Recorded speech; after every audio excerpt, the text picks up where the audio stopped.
아멘, 아멘. 성경 말씀을 읽다 보면은 이렇게 짧은 구절인데 복음의 핵심이 쫙 들어있는 그런 이렇게 요약된 것 같은 그런 구절을 만날 때가 있습니다. 디도서 말씀도 오늘 우리가 읽은 말씀도 그런데요. 조금 옛날 말투이고 뭐 속량 이런 단어들이 나타나서 특히 이제 좀 우리 학생들한테 좀 어려울 수 있죠. 그래서 세 번역으로 제가 한번 다시 앞에 썼어요. 앞에 썼는데 이게 안 되나 봐. 왜? 이제 됐어요? 됐어. 그렇지. 자, 우리 한번 같이 한번 읽어볼까요? 그리스도께서는 우리를 위하여 자기 몸을 내주셨습니다. 그것은 우리를 모든 불법에서 건져내시고 깨끗하게 하셔서 선한 일에 열심을 내는 백성으로 삼으시려는 것입니다. 아멘. 아멘. 자, 보세요. 오늘 말씀이 세 가지 중요한 내용을 담고 있습니다. 이제 하나씩 한번 보려고 하는데요. 자, 첫 번째는 예수님이 제일 중요하다는 거예요. 이겁니다. 우리 한번 같이 다시 한번 읽어보죠. 그리스도께서는 우리를 위하여 자기 몸을 내주셨습니다. 아멘. 자, 예수님이 우리를 위해서 죽으셨습니다. 아멘. 이게 복음의 핵심이잖아요. 복음의 핵심은 가장 중요한 진리는 예수님이라는 거예요. 마가복음에 보면은 예수 그리스도 복음의 시작이라 그렇게 이야기하거든요. 예수님이 복음입니다. 예수님이요. 예수님이 기독교 그 자체예요. 뭐 전능한 신, 심판하는 신, 이런 신, 뭐 창조하는 신은 다른 어떤 종교에도 있는 신들입니다. 다 있어요. 그런데 인간을 사랑해서, 죄인인 인간을 사랑해서 이 땅에 인간으로 와서 대신 죽은 신, 그런 신은 기독교에만 있습니다. 그런 예수님의 이야기는 다른 데서는 볼 수 없는 이야기예요. 기독교의 독특성은 그냥 예수님입니다. 예수님이라는 분이 계시기에, 예수님이란 분이 이 땅에 오셔서 우리를 위해서 죽으실 정도로 우리를 사랑하시는 것을 보여주셨기에 우리가 이 자리에 있을 수 있고 하나님의 백성이 될 수 있는 거죠. 복음의 핵심은 누구라고요? 예수 그리스도입니다. 그래서 기독교의 진리는 인격인 거예요. 어떤 객관적인 과학적인 사실이 아니라, 그래서 예수님이 내가 곧 길이요 진리요 생명이다 말씀하시잖아요. 내가 진리다라고 말씀하시는 거예요. 그 기독교의 진리는 지식을 많이 아는 게 아니라 예수님과 얼마나 친밀한가, 예수님을 얼마나 아는가가 기독교의 진리를 얼마나 아느냐로 결정됩니다. 예수님이 기독교의 핵심이에요. 복음의 핵심입니다. 그래서 그리스도께서는 우리를 위하여 자기 몸을 내주셨다는 디도서 2장 14절 처음 말씀이 복음을 요약해주고 있어요. 그러면 왜 예수님은 자기 몸을 내주셨습니까? 왜 예수님은 죽으셨어요? 그 목적이 그 뒤에 두 가지로 나옵니다. 두 번째는 이거예요. 자, 한번 같이 읽어봅시다. 그것은 우리를 모든 불법에서 건져내시고 깨끗하게 하셔서, 아멘. 우리를 불법에서 건져내고 깨끗하게 하시려고 예수님이 자기 몸을 내주셨다는 거예요. 자, 그러면 여기서 이제 또 우리가 또 따져야죠. 불법이 뭐냐? 그럼 여기서 말하는 불법은 뭐 살인하고 도둑질하고 교통법규 위반하고 이런 불법이 아닙니다. 성경에서 말하는 예수님이 우리를 건져내신 불법은 그런 불법을 이야기하는 것이 아니라, 가장 본질적인 법을 어긴 불법을 얘기하는 거예요. 그러면 또 우리가 따져봐야죠. 그러면 이 땅에서 가장 본질적인 법은 뭘까? 살인하지 말라, 뭐 사람 죽이지 마라, 도둑질하지 마라, 십계명에도 나와 있는 그런 법보다 더 본질적인 법은 뭡니까? 하나님을 사랑하라예요. 모든 법은 하나님을 사랑하라는 그 한마디에 다 들어있는 거예요. 하나님을 사랑하고 이웃을 사랑하라. 그 본질적인 법이에요. 그러니 하나님을 없다고 하거나 하나님을 무시하거나 내가 하나님 대신하거나 그런 것들이 다 모든 가장 본질적인 법, 하나님을 사랑하라는 법을 어긴 불법이 되는 거예요. 그래서 모든 사람은 죄인이라고 이야기하는 거예요. 성경이 모든 사람이 죄인이라는 거는 너 도둑질했지 이런 걸 이야기하는 게 아니에요. 너는 하나님을 무시하고 있구나, 네가 하나님이구나, 그 이야기를 하는 거예요. 그래서 하나님과의 관계가 끊어져 있구나. 그래서 모든 사람은 죄인이라고 성경이 감히 이야기하는 거예요. 아무리 돌을 많이 닦은 사람도, 아무리 선행을 많이 하는 사람도 하나님과의 관계가 끊어져 있어서 내가 하나님이 되어 있으면 성경은 과감하게 얘기합니다. 불법입니다. 이렇게 얘기하는 거예요. 불법이라고. 그 불법의 형벌에서 우리를 건져내시기 위해서 예수님이 오셔서 죽으셨다는 거예요. 예수님이 그 일을 하셨어요. 우리를 불법으로부터, 불법의 죄 그 대가로부터 건져내시는 거예요. 그래서 예수님을 주와 구세주로 영접한 사람은 깨끗해지는 거예요. 깨끗해집니다. 이걸 조금 어렵게 말하면 거룩해진다는 거예요. 여기서 깨끗해진다는 게 우리가 이제 다시는 죄를 안 짓는다는 그런 의미가 아니잖아요. 우리의 신분이 바뀌었죠. 그래서 우리를 뭐라고 부릅니까? 성도라고 부른다고 말씀드렸어요. 거룩한 하나님의 자녀, 하나님의 백성이 되는 신분이 바뀐 깨끗함이에요. 이것을 구원받았다라고 이야기하는 거예요. 여러분, 예수님을 주와 구세주로 믿고 영접하셨습니까? 아멘. 그러면 여러분 구원받은 줄로 믿습니다. 아멘. 하나님의 자녀입니다. 아멘. 할렐루야. 아멘. 그렇게 감격적이지 않으신데요? 여러분 불법에서 건져냄을 받았다니까요. 여러분, 우리는 하나님의 자녀예요.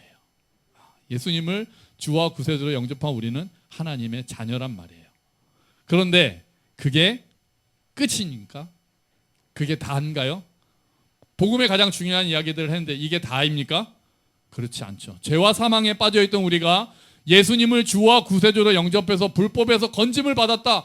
우와, 내가 불법에서 건짐을 받았어. 죄와 형벌 사망에서 건짐을 받았어. 그게 끝입니까? 아니에요. 아직 남은 게 있어요. 아직 남은 게 뭡니까? 이 땅에서 어떻게 앞으로 살지? 이게 남은 거예요. 여기까지 가야 복음이 완성이 되는 거예요. 자, 내가 예수님을 주와 구세주로 영접했으니까 내가 불법에서 건짐을 받았다. 우와, 감사해. 그럼 난 지금 죽어도 천국에 갈 수 있네? 그럼요. 예수님을 주와 구세주로 영접한 사람은 지금 여기 벼락이 떨어지고 뭐 지진이 나서 우리가 다 죽어도 우리는 다 천국에 갑니다. 예, 이렇게 확신이 부족하시네. 여러분, 예수님을 믿으세요? 그러면 천국에 가십니다. 그거 별개가 아니에요. 제가 예수님을 믿긴 믿는데요. 아직 좀 부끄러운 게 많아서. 그거 상관하는 게 아니라니까요. 그거 상관하는 게 아니라니까요. 나를 보고 천국에 갈 것 같으면 평생 돌을 닦아도 안 되고, 예수님을 보고 천국에 갈 것 같으면 지금 죽어도 된다니까요. 여러분, 예수님을 믿으세요? 그러면 지금 우리 죽어도 천국에 갑니다. 다른 사람 붙잡고 갈 생각하지 마시고, 제 다리에 매달릴 생각하지 마시고, 누구만 잡으면 돼요? 예수님만 잡으면 되는 거예요. 그게 복음의 핵심이란 말이에요. 그런데 남은 게 이 땅에서 사는 시간이 남은 거예요. 이 땅에서 남은 삶이 있는 게 어떻게 보면 문제인 거예요. 그래서 세 번째 중요한 말씀이 아직 남아있는 거예요. 디도서 2장 14절 말씀에 불법에서 건져냄을 받아서 깨끗하게 되었습니다. 우리는 천국 갑니다. 우와, 끝났습니다가 아니라 하나가 더 있어요. 같이 한번 읽어볼까요? 선한 일에 열심을 내는 백성으로 삼으시려는 것입니다. 아멘. 구원받은 자들의 삶이 남은 거예요. 그게 선한 일에 열심을 내는 사람들인 거예요. 그게 그리스도인들의 정체성이에요. 와, 내가 구원받았구나. 이제 천국 주님 배울 날만 기다리면서, 천국 갈 날만 기다리면서 이 땅에서는 그냥 아무것도 안 하는 삶이 아니라 이 땅에서 선한 일을 하면서 살게 되는 것. 아니, 그냥 선한 일만 하는 정도가 아니라 선한 일에 열심을 내는 삶이 구원받은 자에게 어울리는 삶인 거예요. 성경이 그렇게 얘기하잖아요. 우리를 건져내신 이유는, 우리를 불법에서 건져내시고, 예수님께서 오셔서 죽으신 이유는 우리를 불법에서 건져내시고 선한 일에 열심을 내는 백성이 되게 하시려기 위함이다. 이렇게 말씀을 하고 있잖아요. 이렇게 선한 일에 열심을 내는 것이 하나님의 자녀들에게 어울리는 일이라고 했는데, 이 선한 일은 사실 하나님께서 하고 계시는 일입니다. 빌립보서에 이 말씀이 있어요. 우리 한번 같이 읽어볼까요? 선한 일을 여러분 가운데서 시작하신 분께서 그리스도 예수의 날까지 그 일을 완성하시리라고 나는 확신합니다. 아멘. 하나님이 선한 일을 시작하셨고, 그리고 하나님께서 그 일을 완성하신다는 거예요. 그래서 우리가 선한 일을 하는 거예요. 하나님이 우리를 구원하시고, 야, 이제 니네 선한 일 한번 해봐, 내 기준에 한번 맞춰봐가 아니라 하나님이 여전히 선한 일을 이 땅에서 하고 계시기 때문에, 그리고 우리를 선한 일을 할 수 있는 능력을 주시고 완성하시기 때문에 우리가 그 은혜를 입어서 선한 일로 나가는 거예요. 그럼 하나님께서 하시는 선한 일이 뭐예요? 아까 본 두 가지예요. 하나님을 모르는 자들에게 하나님을 알려주시는 일. 그러니까 불법에 빠져있는 자들, 죄와 사망에 빠져있는 자들을 건져내시는 일이 하나님이 하시는 선한 일이시고, 그 다음에는 하나님께로 돌아온 사람들이 이제 이웃을 사랑하고 섬기는 삶으로 변화시키시는 일. 그게 하나님께서 지금 우리 가운데 하시는 선한 일이에요. 그래서 하나님께서 그 선한 일을 하셨기 때문에, 하고 계시기 때문에 이제 우리도 선한 일을 하는 백성이 되는 거예요. 하나님께서는 자기만 알고 있던 사람들을 대신해서 죽으셨어요. 그래서 사랑이 무엇인지를 가르쳐 주셨습니다. 그래서 우리는 이제 자기 중심성에 빠지는 것이 아니라 이제 나누고 베푸는 삶을 사는 거예요. 불법에 빠져 있는 사람들의 삶이 이제 중심이 하나님 중심으로 바뀌는 거예요. 삶의 방향이 바뀌는 거예요. 여러분, 삶의 방향이 바뀌는 걸 두 글자로 뭐라고 합니까? 삶의 방향이 바뀌는 걸 두 글자로 뭐라고 합니까? 회개라고 합니다. 회개. 회개가 막 나 슬퍼요, 나 죄인이에요, 우는 게 아닙니다. 이게 다가 아닙니다. 삶의 방향이 바뀌는 게 회개예요. 나만 생각하고 이기적으로 살고 나 중심으로 살던 사람이 하나님 중심으로 살기 시작하는 게 회개예요. 그게 거듭난 거라고요. 예수 믿으면서 이기적인 사람이다? 예수 믿으면서 나 중심으로 산다? 안 맞는 말인 거예요. 기독교는 그런 게 아닙니다. 나 중심이 아니라 이제 하나님 중심으로 살겠다라고 하는 게 예수님을 주와 구세주로 영접한 거죠. 이런 새로운 삶을 살 수 있도록 하나님께서 우리 가운데 일하고 계시는 거예요. 그런 마음은 있지만 능력이 없는 우리에게 하나님께서 선한 일을 할 수 있는 기회를 주시고 능력을 주시고 그 일들을 이루어 가시는 거예요. 그 힘으로 우리는 선한 일을 열심을 내면서 삽니다. 이웃에게 복음을 전하고 이웃을 사랑하고 섬기고 힘쓰고 그렇게 사는 거예요. 하나님께서 우리 안에서 그 일을 하고 계십니다. 그러니까 우리가 구원받은 목적은 우리 자신만을 위한 게 아니에요. 선한 일을 하기 위해서 구원받은 거예요. 그 말씀을 또 에베소서에서 이렇게 이야기를 합니다. 같이 한번 읽어볼까요? 우리는 하나님의 작품입니다. 선한 일을 하게 하시려고 하나님께서 그리스도 예수 안에서 우리를 만드셨습니다. 하나님께서 이렇게 미리 준비하신 것은 우리가 선한 일을 하며 살아가게 하시려는 것입니다. 아멘. 말씀이 그냥 그대로 이야기하고 있잖아요. 뭐 설명이 필요 없잖아요. 선한 일을 하게 하시려고 우리를 작품으로 만드셨다고요. 그냥 작품도 아니고 걸작품으로 만드셨다고요. 그렇게 하신 이유는 우리가 선한 일을 하면서 살게 하시려는 거예요. 여러분, 그러니까 예수 믿고 천국 갑시다가 복음의 전부가 아닙니다. 그러면 예수 믿고 지금 죽으면 제일 좋죠? 그죠?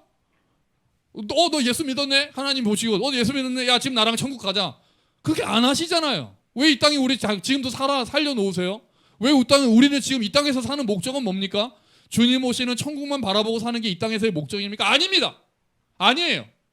우리는 이제 이 땅에서 선한 일에 열심을 내면서 사는 게 목적이 되는 거예요. 선한 일을 하게 하시려고 우리를 작품으로 만드셨다는 거예요. 우리에겐 삶이 남아있다고요. 죽음이 두렵진 않아요. 죽어도 천국 가니까요. 더 좋은 천국 가니까요. 죽음이 두렵진 않아요. 하지만 나에게 남은 삶은 있단 말이에요. 그러면 우리의 고민은 죽은 다음엔 걱정할 필요 없고 죽은 다음을 걱정하지 마세요. 그거는 천국 가면 되는 거지. 이 땅에서 어떻게 살 것인가가 우리에게 남은 고민이고 숙제잖아요. 그 삶은 하나님께서 말씀하셨어요. 선한 일에 열심을 내면서 살아라는 거예요. 그게 우리가 이 땅에서 살아가는 목적이 되고 이유가 되는 거예요. 여러분, 인생의 목적이 뭐세요? 제 인생의 목적은 행복입니다. 여러분, 부자 되는 게 목적입니까? 아이들에게 물어보면 인생의 목적이 뭐야? 나중에 꿈이 뭐야? 그러면 행복하게 되는 거예요. 뭐 부자 되는 거예요? 성공하는 거예요? 그런 얘기합니다. 아니요. 그게 전부라면 아직 구원의 목적을 아직 못 배운 거예요. 구원의 목적을 배웠으면 오늘처럼 구원의 목적이 성경 말씀이 있는 대로 하면 우리의 인생의 목적은 이제 선한 일을 하는 거예요 라고 나와야 되는 거예요. 내가 행복해지고 내가 성공하고 내가 돈 많이 벌어서 먹고 싶은 거 막 먹고 여행 많이 다니는 게 나의 인생의 목적이 아니라 하나님이 우리를 구원하신 목적은 우리로 하여금 선한 일에 열심을 내게 하기 위해서라고 말씀하셨잖아요. 우리 말씀에 순종하는 자들인데요. 그러면 이제 내가 선한 일을 하고 싶어요라는 목적이 나와야 되는 거예요. 당연히 그렇다고 그러면은 뭐 즐기지도 그런 얘기 아닌 건 아시잖아요. 하나님이 우리에게 주신 걸 누리지만 나의 목적은 나만을 위한 것이 아니라 내 가족만을 위한 것이 아니라 내가 이제 어떻게 선한 일을 하면서 살 것인가가 우리의 목적이 되어야 되는 거예요. 어떻게 내가 하나님의 생명의 복음을 전할까? 어떻게 내가 이웃을 사랑할까? 어떻게 내가 이웃을 섬길까? 이 생각들을 하면서 사는 사람이 하나님을 만난 사람들의 모습이 되는 거예요. 하나님을 믿고 예수님을 따른다고 하면서 나만 생각하는 인생은 전혀 기독교가 아닙니다. 그건 기독교가 가르치는 바가 아니에요. 성경 말씀이 아니에요. 성경 말씀은 네가 사랑을 받았느냐? 그러면 서로 사랑하라로 당연히 넘어가는 게 복음이 되는 거예요. 그러면 그렇게 선한 일을 하는 게 존재 목적이라면 그런 사람들이 그리스도인들이 모인 교회의 존재 목적은 뭡니까? 선한 일을 하는 공동체가 되는 것이 교회의 존재 목적입니다. 하나님과 이웃을 사랑하고 세상을 섬기는 것이 교회의 목적이 돼야 되는 거예요. 우리 구원받은 사람들이 모여서 서로 교제하자로 끝나는 것이 아니라 우리가 이 받은 사랑을 나누고 이웃에게 전하자라는 게 우리의 입술에서 항상 나와야 되는 거예요. 하나님은 교회를 통해서 하나님의 사랑이 세상에 전파되기를 원하고 계시거든요. 그런데 그렇게 세상을 섬기고 세상에 사랑하기 전에 해야 될 일이 있습니다. 그게 뭐냐면요. 뭘까요? 세상을 섬기기 전에 해야 되는 일이 뭘까요? 먼저 우리 교회 모토를 보면 아세요. 주님과 그 다음에 뭡니까? 지체화잖아요. 먼저 교회 안에서 사랑하는 거예요. 말씀 한번 볼까요? 한번 같이 읽어볼까요? 기회가 있는 동안에 모든 사람에게 선한 일을 합시다. 특히 믿음의 식구들에게는 더욱 그렇게 합시다. 아멘. 모든 사람에게 선한 일을 하자는 게 지금 성경에 계속 나오잖아요. 선한 일을 하라는 얘기 계속 나와요.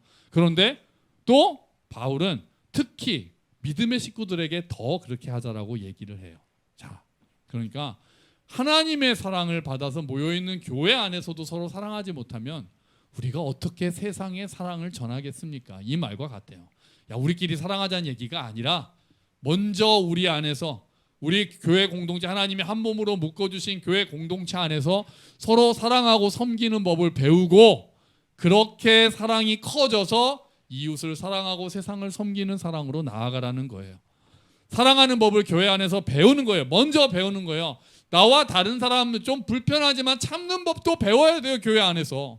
내 마음에 드는 사람들하고만 모이는 게 아니라 나랑은 좀 맞지 않지만 그래도 하나님께서 용납하신 사람이니까 용납하는 법을 배워야 돼요.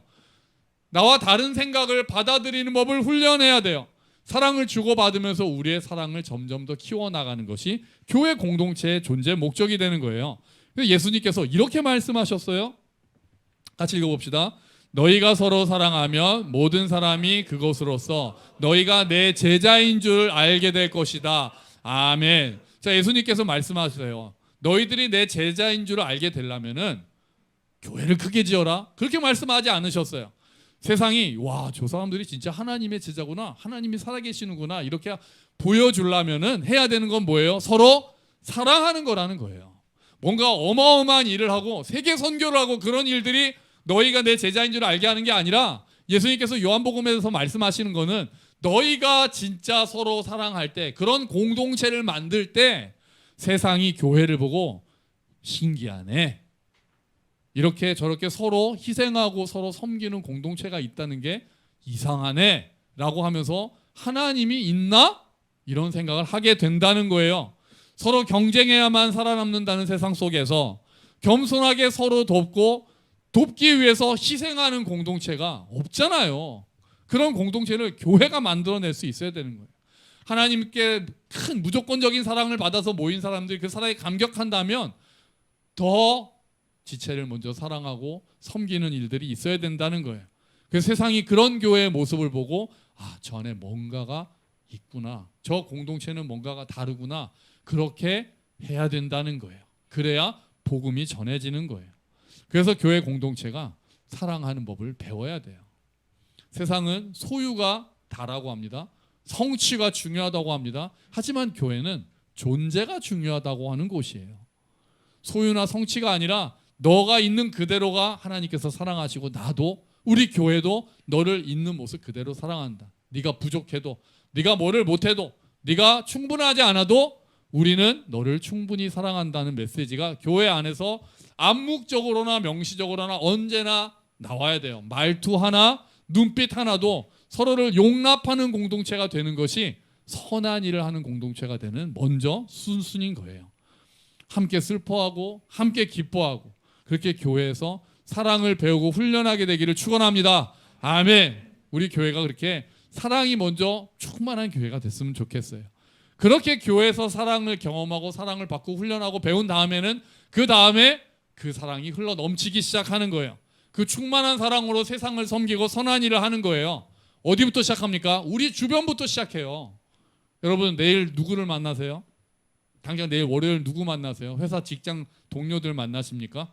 거래처 만나세요? 우리 학생들 계약했나요? 친구들 만나요? 그리고 뭐 동네 옆집에 이웃을 만나십니까? 시장에 가면 만나는 또 사람들, 또 혹시 고객들 만나십니까? 그 사람들이 선한 일의 대상이 됩니다. 모든 사람이 선한 일의 대상이 돼요. 여러분 그렇게 생각을 바꾸시는 거예요. 내가 내일 만나는 사람이 선한 일의 대상이 된다. 하나님께서 선한 일을 하라고 나에게 만나게 하신 사람들이다라고 얘기하는 거예요. 우리가 만날 그 사람들을 위해서 기도하고 그들을 위해 할 수 있는 작은 일들을 시작하는 거예요. 그렇게 사랑의 지경이 넓어져야 합니다. 물론 가족도 포함되겠죠. 가족한테도 좀 친절하게 대하세요. 가족들한테도. 그것도 잘 안 되잖아요 요새. 형제 자매끼리 싸우고 부모 또 부부도 싸우고 부모 자식 간에도 토삭대고 서로 좀 친절하게 대하고 착하게 말하고 눈도 착하게 뜨고 먼저 그렇게 선한 일을 가족들하고 하시고 그리고 내일 내가 만나는 그 사람들에게 선한 일을 어떻게 할 것인가를 생각해 보자고요. 선한 일로 부르심을 받았다면 그렇게 사랑을 시작할 때 그 지경이 점점 넓어져서 이제 우리가 본 적도 없는 아프리카의 어떤 사람을 돕기도 하고 또 복음을 전하기 위해서 힘쓰시는 선교사님을 돕기도 하고 전쟁이나 재난으로 인해서 피해 입은 사람들에게 모금하고 성금을 보내기도 하고 우리의 사랑의 지경은 넓어지는 거죠. 그렇게 하다가 이제 사람을 돕는 것으로 더 선한 일이 확장되면은 약자들을 돕는 법과 제도를 바꾸기 위해서 그런 제도를 만들기 위해서 정치에도 관심을 가지고 우리가 선한 일에 열심을 내기 위해서 정치에도 관심을 가지는 거예요. 사랑하기 위해서 필요한 것들을 하는 거죠. 여러분 이렇게 선한 일을 하는 게 쉬울까요? 쉽지 않습니다. 쉽지 않아요. 왜요? 때로는 내 불편함을 감수해야 되거든요. 세상은 사탄은 이렇게 얘기하죠. 남 신경 쓰지 말고 그냥 편하게 살아. 성경은 그렇게 얘기하지 않습니다. 우리를 구원하신 목적은 선한 일에 열심을 내는 백성을 만들기 위해서라고 이야기하는데 사탄은 남 신경 쓰지 말고 너 편하게 살라고 얘기합니다. 그 사탄이에요. 사탄입니다. 성경과 다른 이야기 하는 거잖아요. 세상의 소리예요. 여러분 사랑하고 섬기려면 수고해야 되고 불편해야 됩니다. 당연하죠. 내가 다른 사람을 편하게 하기 위해서는 내가 불편하잖아요. 자녀들 편하게 하시려고 부모님들 얼마나 불편함을 많이 감수하십니까? 그래서 쉽지 않아요. 선한 일을 하는 게. 그래서 내 힘으로는 안 된단 말이에요. 근데 하나님이 우리 안에서 선한 일을 하신다고 아까 얘기했잖아요. 너희 안에 착한 일을 시작하신 이가 완성하실 것이란 말씀을 믿고 오늘 우리가 선한 일을 결심하는 거예요. 때로는 내 시간을 내야 되죠. 때로는 내 물질도 내야 되죠. 불편함도 감수해야 되죠. 하지만 우리가 선한 일로 부르심을 받았다는 소명을 기억하면 우리는 삶 가운데 선한 일에 애쓰기 시작해야 돼요. 그리고 더 문제는 우리가 그렇게 어렵게 마음 먹고 힘써서 했는데 결과가 신통치 않을 때가 많아요. 그렇잖아요. 내가 선한 일을 했는데 딱 선한 일을 했는데 그쪽도 뭐 상대도 고마워한다거나 뭐 좀 변화가 있다거나 그러면 좋겠는데 안 그럴 때가 많습니다. 밑 빠진 독에 물 붓게 하는 경우도 있고 때로는 오히려 오해하는 경우도 있고 때로는 내가 호구되는 느낌이 있을 수도 있어요. 좀 착하게 보이면은 또 세상은 또 그냥 물어뜯으려고 한다는 거 그런 거 아니야? 호구되는 거 아니야? 아유, 알고 호구되는 건 괜찮아요. 몰라서 호구되지 마시고 몰라서 막 당하지는 마시고 알면서 당해주는 거는 괜찮은 거예요. 그건 내가 더 위에 있는 거잖아요. 알지만 그래 내가 손해 봐줄게. 너를 위해서. 하나님이 나를 그렇게 부르셨으니까. 예수님이 나를 위해서 알면서 죽으셨으니까. 나도 그 예수님의 사랑을 받았으니까 조금은 할 수 있어. 그래서 선한 일을 하다 보면 지칠 때가 있어요. 성경이 또 그걸 알았어요. 그래서 이런 말씀도 또 줍니다. 한번 같이 한번 읽어볼까요? 같이 읽어봅시다. 선한 일을 하다가 낙심하지 맙시다. 지쳐서 넘어지지 아니하면 때가 이를 때 거두게 될 것입니다. 아멘. 낙심하지 마십시오. 물론 여기에 함정은 그 때가 우리가 살아있는 때가 아닐 수도 있다는 함정은 있어요. 우리가 못 볼 수도 있어요. 하지만 하나님의 때에 하나님이 거두세요. 우리가 심지 않은 것을 거두기도 하듯이 거둘지 못할 것을 심기도 하는 거예요. 우리 그거는 거두는 건 하나님께 맡기고 우리가 하는 것은 오늘 선한 일에 씨를 뿌리는 겁니다. 우리를 그렇게 부르신 거예요. 당장 열매가 없어 보여도, 세상이 오해해도 여러분 낙심하지 마십시오. 지치지 마십시오. 그래서 우리는 믿음으로 선한 일을 하는 거고 소망으로 선한 일을 하는 거예요. 사랑으로만 아니라 믿음과 소망으로 선한 일을 하는 거예요. 거두실 리가 하나님이시기 때문에 그렇습니다. 여러분 다시 한번 기억합시다. 하나님께서 우리를 구원하신 목적은 뭐라고요? 우리가 선한 일을 하게 하기 위해서입니다. 선한 일에 열심을 내기 위한 백성을 만드시기 위함이에요. 혹시 그런 생각 안 하고 내가 어떻게 좀 잘 될까만 생각하신 분들은 오늘 배우셨으니까 이제 그런 잘못된 생각에서 벗어나셔야 돼요. 기독교는 그런 게 아닙니다. 기독교는 나를 내주기 시작하는 게 기독교란 말이에요. 하나님의 사랑을 받은 우리가 교회 안에서 먼저 그 사랑을 나누고 충만하게 경험하고 배우고 나누고 훈련해야 합니다. 그리고 그 사랑과 복음을 들고 세상을 섬기는 거예요. 그렇게 우리가 세상의 빛과 소금이 되어서 사람들에게 사랑과 복음을 전할 때 하나님께서 영광 받으실 것이고 하나님께서 기뻐하실 것입니다. 저 옆에 가면 목동 저 10단지 옆에 가면 지구촌 교회라는 교회가 있어요. 지금도 있는지 모르겠는데 한동안 그 지구촌 교회에 어떤 그 플래카드처럼 뭐라고 써 있었냐면요, 교회 다니지 않는 사람들을 위한 교회라고 써붙어 있었습니다. 교회에다 그렇게 써놨어요. 지구촌 교회 한 다음에 교회 다니지 않는 사람들을 위한 교회. 좀 묘한 말이죠. 근데 무슨 뜻인지 아시겠죠? 아, 교회 밖에 있는 사람들을 섬기려는 마음이구나. 그 멘트 자체는 조금 묘하긴 한데 의도는 알겠어요. 교회 다니지 않는 사람들을 섬기려는 마음을 저렇게 표현했구나, 그런 생각이 들더라고요. 맞습니다. 우리가 교회 안에서 먼저 사랑하면 거기서 멈춰서는 안 됩니다. 사랑의 속성은 멈추지 않습니다. 사랑은 충만해서 흘러넘치는 거예요. 여러분 우리가 더 사랑하는 교회가 되기를 축원합니다. 우리가 주변에 있는 사람들이 선한 일을 할 수 있는 하나님께서 보내주신 사람들이라고 생각한다면 우리가 어떻게 하면 내가 오늘 하루 선한 일을 할 수 있을까 생각하면서 하루를 시작할 수 있을 거예요. 잠자리에 들면서 오늘 내가 만난 사람들에게 나는 어떤 선한 일을 했던가 생각한다면 그 다음날 또 하나의 선행을 할 수 있을 거예요. 그렇게 함으로써 하나님이 기뻐하시는 우리 또한 그렇게 함으로써 기쁨이 충만한 모습이 되기를 주의 이름으로 축원합니다. 아멘. 우리 같이 기도하죠. 주어진 말씀 가지고 기도합시다. 주님, 우리를 불법에서 건져내시고 깨끗하게 하셔서 선한 일에 열심을 내는 백성이 되게 하신 하나님, 나만 생각하지 않게 하시고 선한 일들을 생각하며 할 수 있도록 도와주시옵소서. 우리 함께 기도합시다.